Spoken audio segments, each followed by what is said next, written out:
Zato je Martin Armstrong došao na onu ideju, evo ko će može i sad da pogleda, izašao jedan video od nekih sat i po vremena njegov, da on objasnava kako bi trebala ekonomija da se postavi. On je pričao o nekim kuponima, da dug pređe u kupone, itd., da ne bi sad mnogo ulazio u dubiozu i da se spasi bukvalno sistem, ali šta je fora onda? Ovim sistemom, kaže, dolazi do tiranije, ne demokratije i autoritarnog sistema, mislim na ovaj sistem Klausa Švaba, gde političari opet imaju moć u svojim rukama. Recimo, kod ovog sistema država gubi snagu. Mora da popusti, mora da piče otkazi u državnom sistemu zbog toga, zato što više država u tom trenutku ne bi mogla toliko da se zadužuje. Ne bi smela da se zadužuje bukvalno. Došlo bi do drugačijeg finansiranja države od ovog sada kakav. A zbog čega još oni to rade? Postoji jedan problem u svemu tome, a to je da ti dugovi koji su previše prenapumpani, eto kako da kažem, i ima tu problematika je ta da bukvalno države više te dugove ne mogu ni da prodaju. Jer jedan od sistema finansiranja države, odnosno kako se država finansira, naravno osim štampanja novca itd., je i prodaja duga. To su te obveznice. Međutim, obveznice poslednjih godina i još naravno u budućnosti se sve manje i manje da daju prinose, znaš, i onda nema više ni ko da ih kupuje, ovi primarni dileri, mislim na primarne banke, pa onda banke koje to prodaju ovim manjim bankama, sekundarnim itd., jednostavno više nemaju interes da kupuju te dugove, znaš, i onda su u problemu, a bukvalno država se dobrim delom finansira od te prodaje dugova, osim naravno poreza itd., kako se već država finansira. Onda su videli, stani, da bi mi zadržali sistem da bude gotovo identičan, da zadržimo još više stisak i tu tiraniju da napravimo, to je to. Anuriramo dugove i onda šta se dešava? Upropastimo što više ekonomiju, da bi tim malim delom ekonomije koji iole funkcioniše, mogli što više da ga držimo pod kontrolom. A držat ćemo ga tako što Raja, kad bude izgubila poslove, mi ćemo Raju da oteramo gde? Na World Basic Income. To je stvari zamena za penzioni sistem i socijalna davanja. To je taj World Basic Income. I onda će da, naravno, uvedemo i digitalnu valutu, gde ćemo tačno da kažemo, recimo dobiješ $1000 u digitalnoj valuti. I sad, recimo na tržištu još postoje mnoge stvari, ali država jednostavno hoće da ukine proizvodnju tih stvari, samo će da kaže, znaš šta, možeš da kupiš to, ali ako dobiješ kod od države. Ukucaš kod, sad možeš da kupiš to. Zbog čega se to radi? Ako su to neke bitne stvari za bogate, onda će oni to moći da kupi. Ako su siromašan, onda to nećeš moći da kupiš.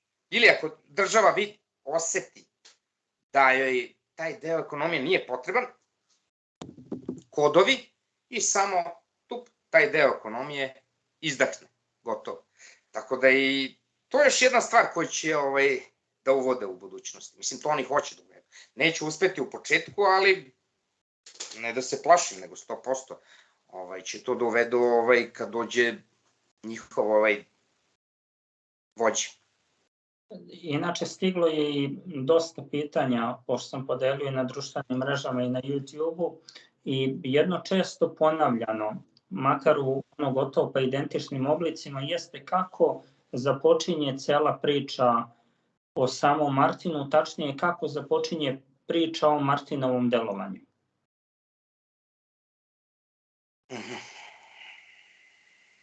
Pa, ništa, najjednostavnija stvar je ta da je sušta suprotnost Klausa Švaba upravo ta ličnost. I kako je meni govorio moj drugar Josip Buljević, prijatelj, brat, uvek treba da stremiš ka vrhu. Znači, šta se dešava na vrhu? Koji su najbitniji ljudi? Znači, na topu, ono što se kaže. A ne oni koji su ispod. A vrh vrhova i top topova, kako bi klinci rekli sada, jeste Martin Armstrong. U sferi ekonomije. To je ličnost broj 1. Posle toga jedno 10 mesta nema niko, pa onda idu ostali. A zašto ovo govorim? Zato što je čovjek, osim što je imao dobar život, pa pao, pa se ponovo podigao, evo kao sada, a to je moralo da se desi opet ciklično, a i čisto Bog malo da ga protrese iz gaće, što se kaže, da bi se videlo od kakvog je materijala, znaš, jer ti bogataši uglavnom su svileni i hoće da propevaju ono što se kaže, znaš. On nije propevao, znaš, nije dao taj kod, nije dao tog Sokrata. Naravno, on ne može da ućuti pa nam govori te sve tajne, ono. Ima tu još tajne, moje mišljenje, znaš, ovako lično, da bi on mogao da taj kompjuter da provari bukvalno i dan kad će se završi rat i kad će da krene ovaj rat i mnogi stvari, ali neće da nam kaže i to zbog ovih magaraca s ove druge strane. Da. A kada se sam Martin pojavio u javnosti? Ili kada je postao šire prepoznat? Pa znaš kad je šire postao prepoznat? Ajde što on počeo da trguje na njujorškoj berzi, prvenstveno zlatom, pa je preko zlata postao veoma poznat, nego je on 1985. godine napravio taj World Economic Conference. Jedno slovo samo je razlika od World Economic Foruma. Inače, World Economic Forum, to je čista laž da je on počeo 1971. ili koja već godine, nego je World Economic Forum nastao, kao taj svetski ekonomski forum, 1987. godine. Znači, 2 godine posle nastanka World Economic Conference Martina Armstronga, znaš. Tako da on ga uvek kopira. A zna se da je kopija uvek lošija od originala. I to baš ga je jako, veoma loše iskopirao, da su bukvalno sada dijametralno suprotni, znaš. Armstrong je govorio o kapitalizmu, a Martin Armstrong o socijalizmu, komunizmu. I on misli, mislim na ovog Klausa Schwaba, da je komunizam, odnosno socijalizam u SSSR-u i u Kini propao zbog toga što u tom trenutku nisu imali pod uticajem i Evropu i Ameriku. Znaš, jer da su imali Evropu i Ameriku, onda bi kao taj socijalizam, komunizam uspeo, marksizam, kako da ga nazovem. Znaš sam, ona ima čak i intervju i slika Klausa Schwaba, a bista Lenjinova mu se nalazi iza leđa, u njegovoj biblioteci privatnoj. Tako da, stvar je veoma jasna i očita. Tu nema mnogo filozofije, nije to rocket science, ono što se kaže, da bi mi shvatili o čemu se tu radi. Naravno, taj njegov World Economic Forum se toliko proširio od 87. godine, a i nije bio u zatvoru, znaš. Nije bio politički zatvorenik da ga zatvore ko Armstronga 10 godina i da ga optuže tamo za ponzi skim i svašta nešto, ono, gde je Wikipedija i ceo internet, ono, prepun pljuvanje Martina Armstronga, zato što su to sve njegovi, odnosno njihovi iskucali, znaš, i nije ni čudo što je skrajnut, totalno, bačen na marginu društva, marginalizovan, sad mi u glavi onaj film Marginalac, sa Jean-Paul Belmondom, da, setio sam se. Uglavnom ti marginalci, eto, kao i Jean-Paul Belmondo u tom filmu, je bio u pravu, znaš. I šteta, on je uvek u pravu. To će se videti tokom narednih godina, koliko je čovek u pravu i koliko su drugi u uglavnom u krivu. Znaš, sad je mnogima jasno, mnogi ga i prate, ono. Evo, neću grešim dušu, jedini mainstream mediji koji ga je zvao, kad je izašao iz zatvora, bukvalno je bio nešto Bloomberg, ali to su odmah skinuli. Smetak, su videli koga su zvali, i to kanadski Bloomberg, zato su i pogrešili, jer nisu znali o čemu se sve radi tu.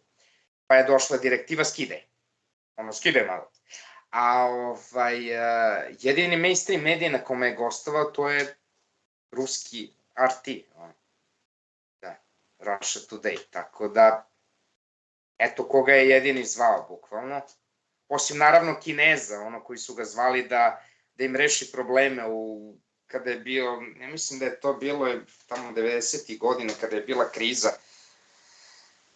ekonomska u Aziji, znaš, i to neka monetarna kriza je bila azijska i onda su ga zvali tamo u Kinu i tako, pokazali su mu neke stvari, jer želeli su da Kinezi, veoma jedna zanimljiva stvar, to je komunistička zemlja, po znacima navoda, socijalistička u stvari, sa CCP-em, kako bi oni zovu, Communist Party of China, i gde su hteli jednostavno da pređu na kapitalistički sistem ekonomije. Tako da Kina više nije socijalistička zemlja, zato što ima kapitalističku ekonomiju. Neka mešavina. Dva sistema, eto, može da se kaže. Ali je problem što se sad Zapad pretvara u taj socijalizam, zato i propada. Tako je problem.